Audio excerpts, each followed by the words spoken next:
Hello, I'm Toby Fisher, and this will be my second YouTube video. And my intention with the videos is really just to share whatever knowledge, experience that I have with family, friends, or anyone. Part of it is just an active contribution. I'm not selling anything. I'm not looking for anything. And so my first video was on real estate, just kind of a basic primer on how to get into real estate.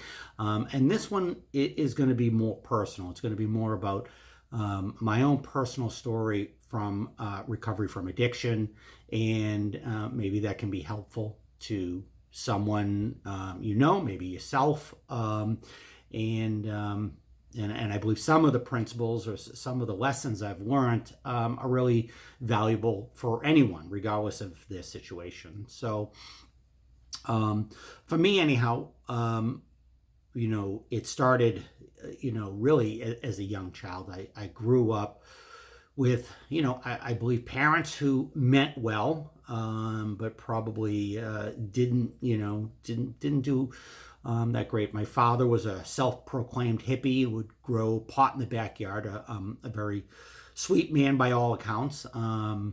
But I do remember as a young child going out in the backyard right in Needham, Massachusetts, and it looked like we were in Jamaica, and we'd be hanging all the plants up in our living room throughout the house. And my mother also very much liked her drugs, and also suffered from mental illness. And it was a pretty chaotic household. And from a very early age, starting with candy, I was an addict, if you will. Maybe not drugs initially. It was candy. It was stealing. It was a variety of things. And then right around when I was 13, I jumped right in. I wasn't the kind of person who said, well, I'm not going to try that. I did everything. And I hung with a group that was substantially older than me, and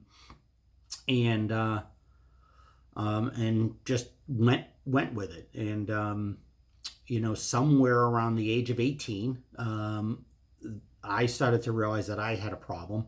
It was probably really apparent to everybody else around me, but at least for myself, it was around 18 where, people around me, bad things really started to happen. People were dying, people were going to jail, people were getting arrested, and I couldn't stop using drugs. And so I first, my first attempt to get clean was at 18, and I didn't really understand much about addiction at the time. So my solution was to move to a different state. It's called the geographical cure.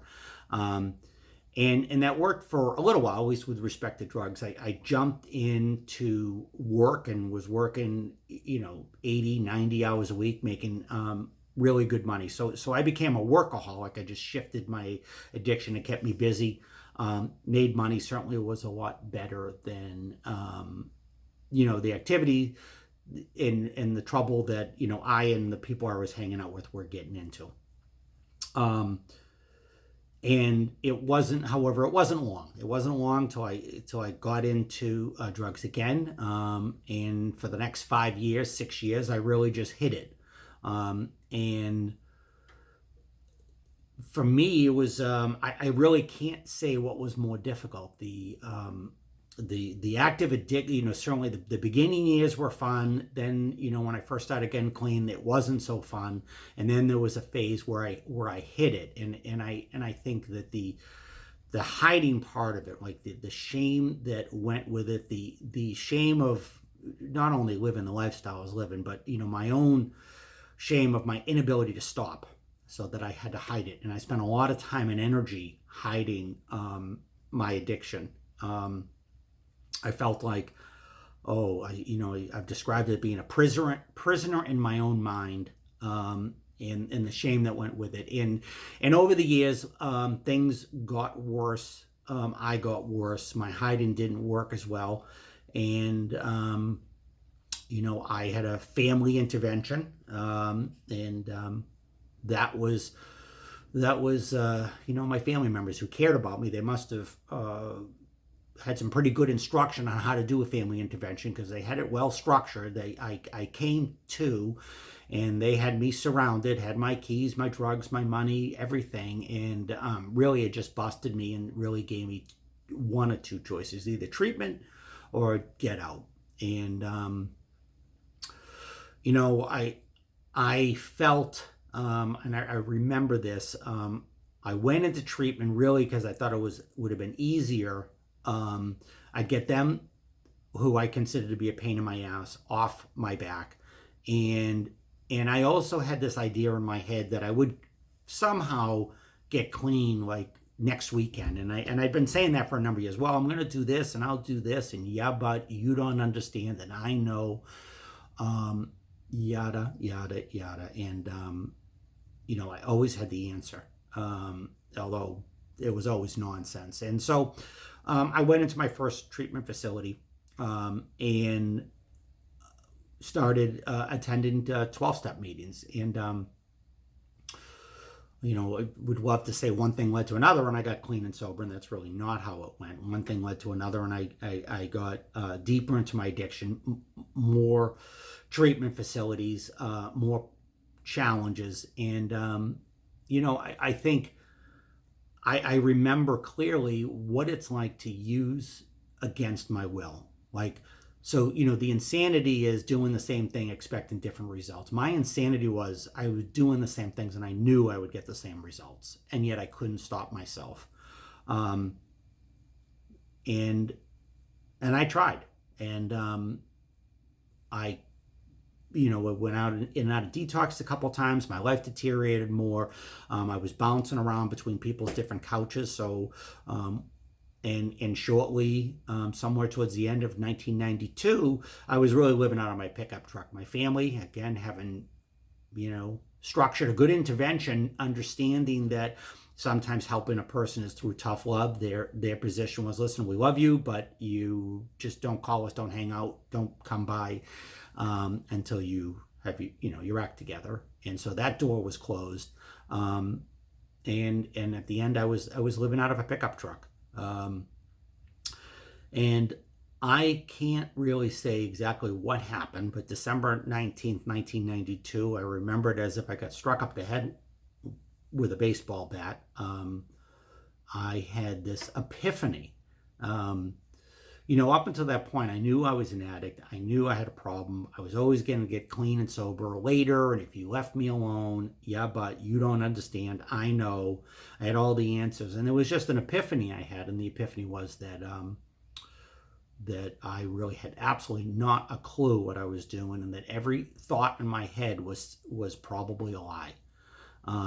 And that doesn't sound that profound. It's not like anything radically different happened that last night than happened on other nights, other than I had an awareness, and my awareness was, instead of the yeah buts, you don't understand,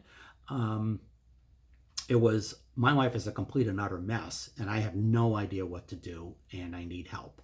So I went into just started calling treatment facilities, and it was different. It wasn't my first treatment facility. It wasn't my first time at the rodeo, but this time I was serious, and this was shortly before Christmas, and there wasn't beds available. They said, call back next week, call back, etc., etc. And I just kept on calling it and calling and calling, and eventually Detox said, okay, come on in tomorrow, and I did, and I did the same thing, going to a halfway house. So my final surrender, if you will, was really just an epiphany that I didn't know what I was talking about, and I needed to listen to anybody but myself.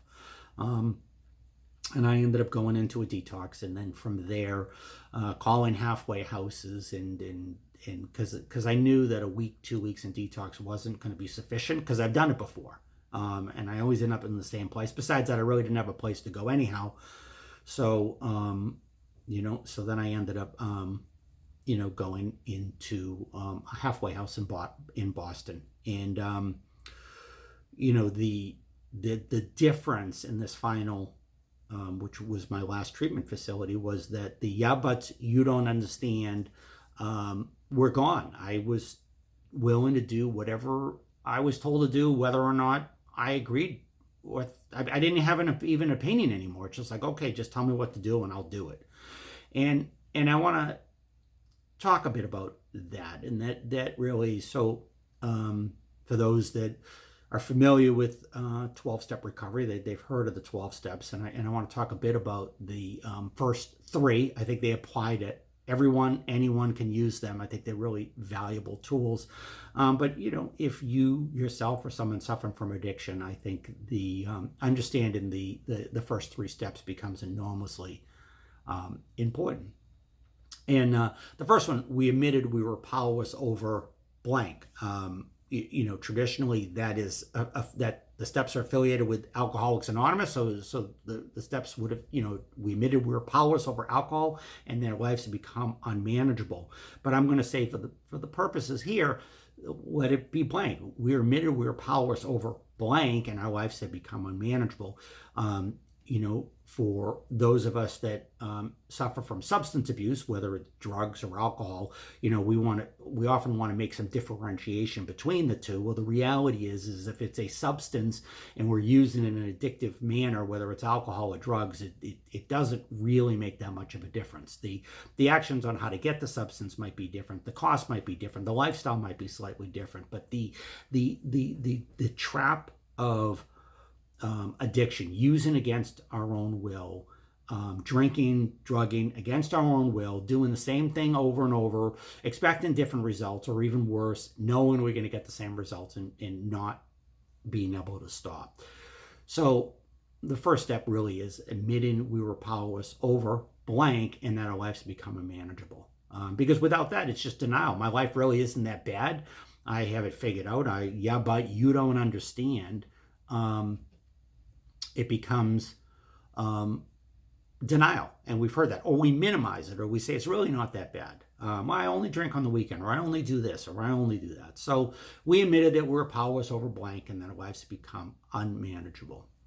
I don't think that's sufficient, though. That wasn't enough for me, because the reality was I had admitted that I was powerless over drugs many years earlier, and it wasn't enough to get me to get my life together. The second step, came to believe that a power greater than ourselves could restore us to sanity. For me, that last night out there, I knew this. I knew at least this. Came to believe that a power greater than ourselves could restore us to sanity. I knew that I was not the power greater, and that whatever I had in my mind, it was insane. So I was not the power greater than myself. I knew enough on that day that I was not going to restore myself to sanity. And I also think the third step is extraordinarily important, because without this, nothing really happens. And the third step is to turn our will and our lives over to the care of God as we understood him. And that's surrender. And that really was, for me, that was the difference in that last night in December of 1992. I made a decision to turn my will over to anything other than myself. So I didn't believe in God. So this idea of God, you simply switch that out. If the power greater than ourselves, made a decision to turn our will over to the care of whoever, whatever. It's God as we understood him. So for me, it was a halfway house. It was not a religious belief. So the three steps for me, I think, work together. I admitted I was powerless over drugs, and that my life had become unmanageable. I came to believe that a power greater than myself could restore me to sanity. Simply that it's just, there's some hope, maybe. I wasn't even sure, but at least there might be some hope. And I made a decision to turn my will and life over to the care of God as I understood him. Meaning that I was willing to do something different and not go with my own self-will run riot. So I went into a treatment facility. I went into I did what I was told to do. The yeah buts you don't understand, we're not there. And I believe those three steps, I'm not going to talk about the other 9 steps. I believe those three steps are indispensable, were indispensable for me. I also believe they can be used um, for anyone in any situation. So if you yourself are um, suffering, let's say food is my secondary addiction. And by the way, there's a 12-step program for virtually anything you could possibly think of. I think the 12 steps are something extraordinarily valuable that anyone could use, even if have never used alcohol or drugs. There is certainly something that we are powerless over. We admitted we're powerless over our children, our family, our bosses, politics. That's a great one. So how many of us want to, whatever our political opinions are, we want to, change other people's mind because we view that our opinion is the correct one. And how many of us have got into arguments, debated, had family members, we live in an era now where you actually have to think about who you're inviting over to family in case there's some political debate or for friends. And I would challenge anyone to say we are powerless over other people's opinions, and that if I am trying to change that, my life has become unmanageable. So I believe the steps can work for anyone. If it's the same thing for food. My life has become unmanageable around food.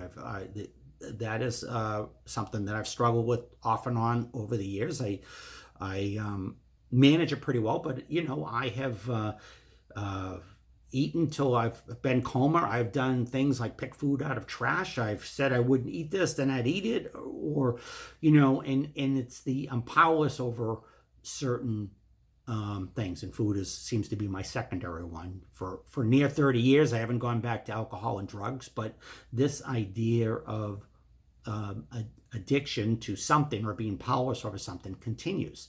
So I am a believer that the 12 steps can be used for anyone, regardless of where we fall on the spectrum on addiction. And if you are a person who is doing something that you keep saying, hey, I don't want to do this, but I do it anyhow, or hiding it, might be something to consider. It's not my place to say whether or not you should go to a 12-step program or have an addiction, but it is something to consider. If it is an addiction, if it isn't something that, let's say, to the extreme, it's kind of a behavior. Listen, everybody eats food. Probably everybody at some point eats too much. There's those that eat too much consistently and try to control our food, lie about our food, manipulate. So wherever you fall in that continuum, that's your own personal decision to make. However, I would say that the first step is going to work for anyone. We are admitted, we are powerless over blank, whatever it may be, whether it's the families, the news, politics, food, gambling, drugs, media, whatever the case is. There is something I believe in everybody's life at one point or another that if we could just admit that we're powerless over it, and then the second part of it is came to believe that a power greater than ourselves could restore us to sanity. Again, whether or not it's a full-blown addiction or it's just a significant inconvenience in our life, so that that there is something power greater than ourselves that can restore us to sanity. So if I have hope that if it was alcohol or drugs, that if I stop, life will be better, or if I stop arguing politics or eating food or whatever it is, and wherever it falls on the continuum, a power greater than us could restore us to sanity. And again, the third step, to turn our will over the care of God as we understood Him. So this is where, and I'm just going to use the political example because I think this is a really common phenomenon in our society now, in our country, is that we have our political opinions, and we want to, we won't say, listen, you're not going to end up in a detox with a political position, but our lives can become unmanageable with our family and friends. And how many of us have tried to, well, if they just understood my point of view, or if I could just correct them, well, if you are powerless over other people's opinions and you have some hope that maybe there is some ability to restore you from sanity, and you surrender your will to try to change other people's opinion, I would suggest that life gets simpler for you. So I do believe that the 12 steps, I'm only covering the 3, are relevant for anybody. If you have a loved one who suffers from addiction, and the reality is you are powerless over their addiction. And if you have some hope that it will get better or can get better, and you turn your will over. Now, I want to distinguish, it sounds like sometimes that's passive, like, okay, we turn our will over and that means we just let the chips fall where they may. And that is not we're not covering all 12 steps. I'm only covering 3, but I do want to talk about, I think another valuable tool in 12 step is the Serenity Prayer. And I think between these first 3 steps and the Serenity Prayer, I think are useful for anybody regardless of circumstance. So the Serenity Prayer: God, grant me the serenity to accept the things I cannot change, the courage to change the things I can, and the wisdom to know the difference. So putting those 4 tools together, we admitted we were powerless, we came to believe, we had some hope, and we turned our will over, and then thrown in the Serenity Prayer. So that doesn't mean I turn my will over and I let, if you have a loved one who suffers from addiction, doesn't necessarily mean you just don't do anything. You just don't necessarily try to control it in areas that you can't control it. You try to manage it in a healthy, or at least as healthy as possible. And so let me bring in the Serenity Prayer. God, grant me the serenity to accept the things I cannot change. There are things you are not changing. Your family member's political position. It's just not happening. It's we argue on Facebook. We argue with each other, with family and friends, and draw the lines. And all we're doing is putting people in categories. Right or wrong. We are not changing someone's position. We are powerless over that. Grant me the serenity for the things I cannot change. We are not able to change a loved one's addiction. We don't have control over that. We might be able to support them. We might be able to influence, but we're not able to change it. The courage to change the things I can. Okay, well, there are some things that we can have control over, and it's it's a prayer that I say many times to myself, because there's not a black and white line. Sometimes I have to really ask myself, well, is this something I can change, or am I trying to control it? And I run through the first 3 steps, and I run through the Serenity Prayer, and I make a decision, and the wisdom to know the difference, and that becomes an enormously powerful. The wisdom to know the difference. It's not that easy sometimes. So for me, I run through those first 3 steps probably every single day of my life. It isn't just about alcohol and drugs for me anymore. It's about politics. It's about business. It's about my son. It's about families, about friends. It's about things I see on the TV. I have a personality that I can become obsessed with certain things. I can become obsessed with certain substances that are self-destructive to me. And admitting I'm powerless over those, having some hope, and then surrendering, turning my will over to anything else. Whatever, my understanding has changed. I do have a belief in a higher power. It's probably different than just about anybody else. But I turn my will over. So it's not my job to solve the world's problems. And then I believe the Serenity Prayer becomes enormously important. God, grant me the serenity to accept the things I cannot change, the courage to change the things I can, and the wisdom to know the difference. So I say those 4 tools probably every day, many, many dozens of times a day. And so I share those with anyone.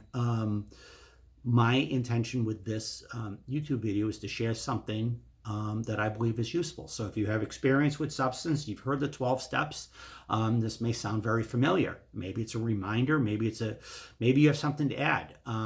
Certainly feel free to reach out in the comments or reach out. I always want to learn or add to that. If it's something that you've never heard, or you're saying, hey, I don't have a substance abuse issue, I hope you found some value in, I hope you can find some value in applying those steps in your own life, and whatever it may be.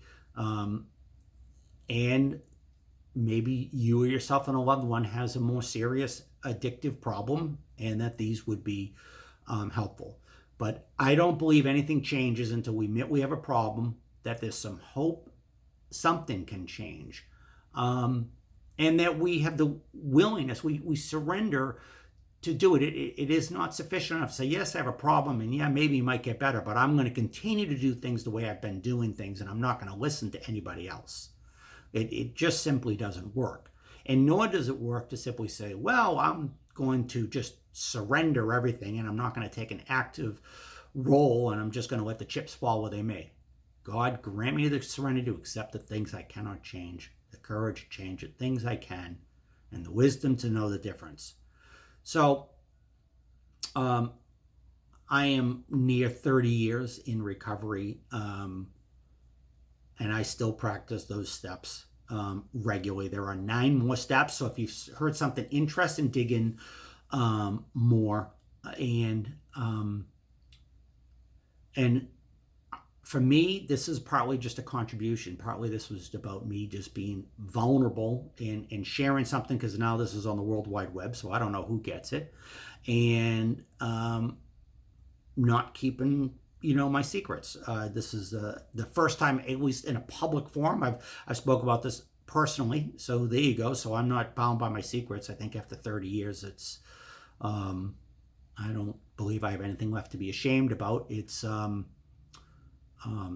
is part of the past, and I've done something with it, and I hope to be a beacon of hope for others where it seems impossible.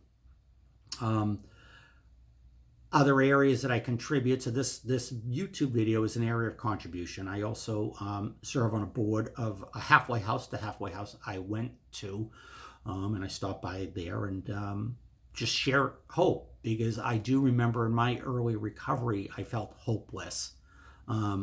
It was a number of years of staying clean and sober that it finally had occurred to me that one day at a time, I had the ability to stay sober indefinitely. And what do I mean by that?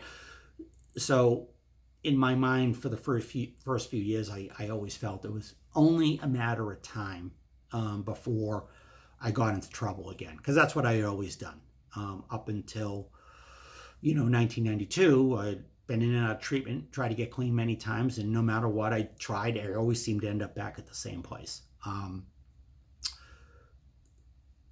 After a few years, and one of the slogans of 12-step is one day at a time. We don't know how to stay sober, or we don't know how to change the world in decades at a time. It's one day at a time. So it was several years of sobriety that I came to the conclusion, even though they've said it to me every single time I went to a meeting, I came to the conclusion I have the ability to stay clean and sober indefinitely. That doesn't mean I will. That doesn't mean I have this cured.